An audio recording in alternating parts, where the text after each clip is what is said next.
मेरा नाम जिशान फैज़ी और मैं अपने गांव में एक संस्था भी चलाता हूं जो सर आपके जानते हैं। तो मैं सबसे पहला सवाल मैं आपसे ये करूंगा कि आपको परसेंटेज कितना है? जी मेरा परसेंटेज है 92 मिला। माशाल्लाह, बहुत अच्छा।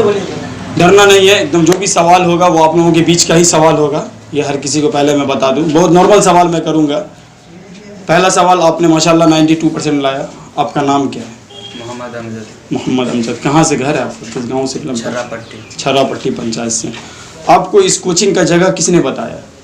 मुड़िया साइंस जो सी प्रकाश सर और चंदन सर, के कुमार सर, ये दोनों सर का एड्रेस और इस जगह कोचिंग का एड्रेस आपको किसने बताया?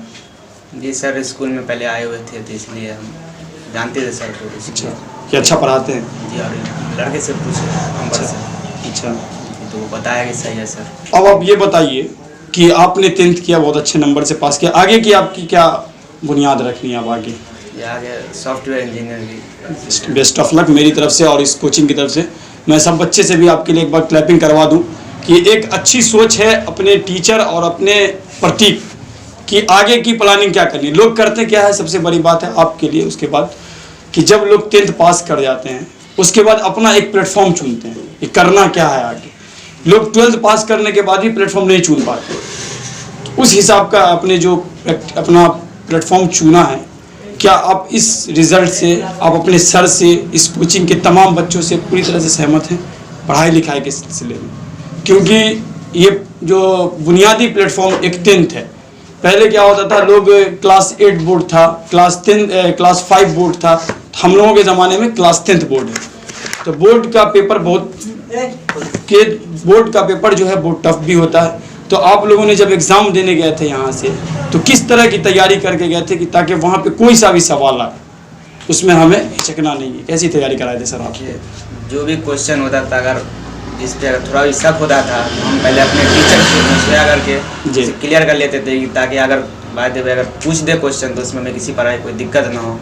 और दूसरे के सहयोग के हम नहीं करते थे कि भाई हमको वहाँ जाकर किसी से सहयोग लेना है, बस अपने भरोसा करके कि भाई हम ही को जो लिखना है सिर्फ लिखना है, किसी दूसरे से हेल्प नहीं लेने है। इसलिए पूरी तैयारी मुझे खुद करनी है, इसी हिसाब से हमने। बेस्ट ऑफ लक, बहुत अच्छा लगा आपसे बात करके। मुझसे जहाँ तक होगा मैं इस कमेटी के सर को और यहाँ पे सारे 10th पास बच्चे को मैं फिर एक बार ऑफ़र करता हूँ। यूथ मिलत कमेटी से जहाँ तक होगा सर मैं आपसे भी हेल्प लूँगा। और जिस कोचिंग, जिस संस्था में आप लोग पढ़ना चाहते हैं, लॉकडाउन खुलने के बाद ही अब कोई कॉलेज ओपन होगा।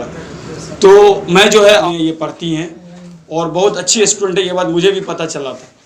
तो मुझे इनका परसेंटेज पता नहीं था, सर ने मुझे रात में भी मैसेज करके और उसके बाद सुबह कॉल करके भी आप लोगों का परसेंटेज, मुझे बहुत सारे स्टूडेंट का पता, मुझे बहुत अच्छा लगा सुन के कि एक हकीकत बात थी कि 2013 या 14 के बाद एक सही प्लेटफॉर्म कोचिंग मुड़िया साइंस ने नजरा मोहम्मदा को दिया है। 2 साल या 3 साल से सर मेरे यहाँ हैं। एक सही प्लेटफॉर्म जो है इस कोचिंग का वो सर ने दिया है, इसके लिए बहुत बहुत मुबारकबाद। और तुम इस गांव में अब तक 2007 के बाद, 2007 से लेकर 2020 चल रहा, कितना सेशन बना मैट्रिक का? कैलकुलेशन कीजिए, 2007 से 2020 में कितना सेशन बना मैट्रिक का? 13 सेशन। 13 सेशन में ये पहली बार एक ऐसी बच्ची जो नजरा मोहम्मदा में 400 प्लस नंबर लाई है। अपने यहाँ हाईएस्ट नंबर जो आया था वो 70 या 65, मतलब 300-350 के बीच में ही नंबर आया, मुझे जहाँ तक जानकारी है। अब आप लोगों के पास इससे अच्छी जानकारी हो तो वो मुझे बताइएगा, नहीं तो मुड़िया साइंस की पहली एक स्टूडेंट सिद्दीका ने जो 423 नंबर लाया है, मतलब 93 या 94 कितना परसेंटेज है? 90 प्लस परसेंटेज जो है बहुत अच्छा परसेंटेज है, एक अपने आप में एक अहमियत रखता है बिहार बोर्ड के लिए। तुम्हारी आगे की क्या प्लानिंग है पढ़ाई लिखाई, ये बताओ पहले। शर्माना नहीं है, इसलिए कि देखो अब 10th के बाद जो प्लेटफॉर्म होता है वो एक सही प्लेटफॉर्म होता है।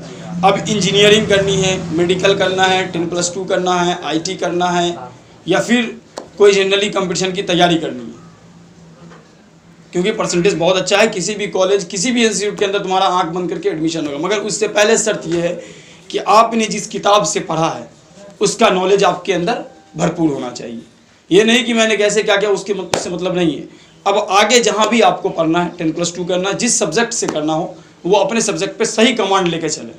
लोग कहते हैं हिस्ट्री नहीं पढ़ेंगे, लोग कहते हैं मैथ नहीं पढ़ेंगे, आखिर कौन सा सब्जेक्ट पढ़ोगे आप लोग? हर सब्जेक्ट सही है, दिल लगाने की बात है। तो अब आगे की क्या हॉबी है आपकी? क्या तैयारी कर रखी है आगे पढ़ाई के लिए? डरना नहीं है, कोई टीचर थोड़ी है, भाई है, डरना नहीं है, जो बताना फ्रैंक बताना, क्योंकि फिर आपको जो है एक सही प्लेटफॉर्म मिलेगा यहाँ से। अब मैं सर से भी रिक्वेस्ट करूँगा आप तमाम स्टूडेंट के लिए कि आप लोगों को जैसे क्लास दे रहे थे वैसे 10+2 में भी आपको क्लास दे। जो बच्चा एक्स्ट्रा पढ़ाई करना चाहता है, मतलब एक एक्स्ट्रा नॉलेज होता है, और जैसे रेलवे की तैयारी हो गई, कोई भी ऐसी कंपटीशन के लिए भी टीचर लोग ढूंढते हैं, उसके लिए भी मैं सर से बात करूँगा और आप लोगों को उस चीज़ की भी तैयारी कराऊँगा। तो क्या हो अभी? तो 10+2 का ही है। अच्छा, +2 कौन सा सब्जेक्ट से +2 करना चाह रही हो?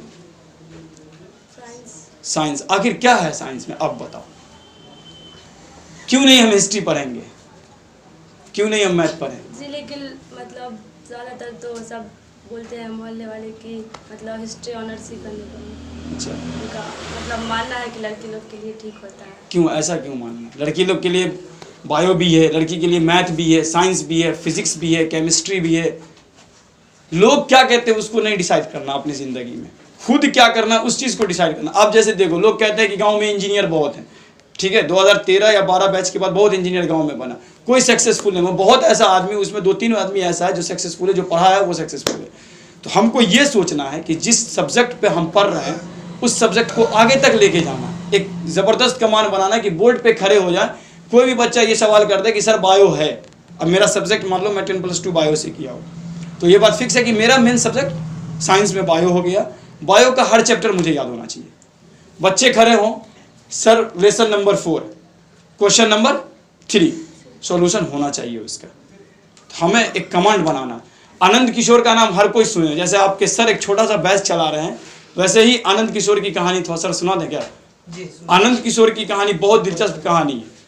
सर का ये रूम है, सेम इतना बड़ा रूम है, कभी उनकी पुरानी प्रोफाइल चेक करना यूट्यूब वगैरह पे, तो इतनी बड़ी रूम है। उनके पास 10 या 12 बच्चा से स्टार्टिंग किया था उन्होंने। सुपर 30 की बुनियाद उन्होंने बस इसलिए डाला था क्योंकि उन्होंने देखा था कि गरीब बच्चे को पढ़ने के लिए उस जमाने में प्लेटफॉर्म नहीं मिला था, आज भी नहीं मिल रहा। आज से कल देखो, परसों देखो, हर रोज का पेपर देखो तुम लोग, ठीक है। तो आनंद सुपर 30 का एक नया स्टेटस आता है। वो क्या आता है कि वो कहते हैं कि आज मैं इंडिया से उड़ा, फलना जगह जा रहा था, मान ली किसी अदर कंट्री जा रहे थे वो, तो पायलट मिलता है, वो कहता है सर पहचाने, नमस्कार। सर कहते हैं नहीं पहचाना मैंने आपको, सर मैं फलना जिशान फैजी, आपके फलना बैच में मैं पढ़ता था।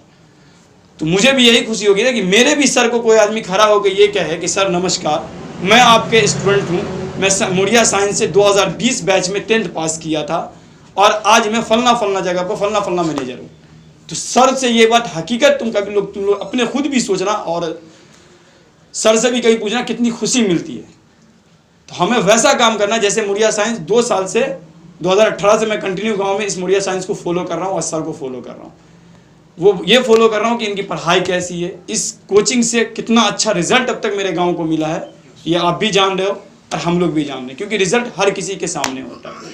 तो तुम जो भी सब्जेक्ट लेके पढ़ना, ऑल द बेस्ट है मेरी तरफ से। और दूसरी बात कि खूब मेहनत से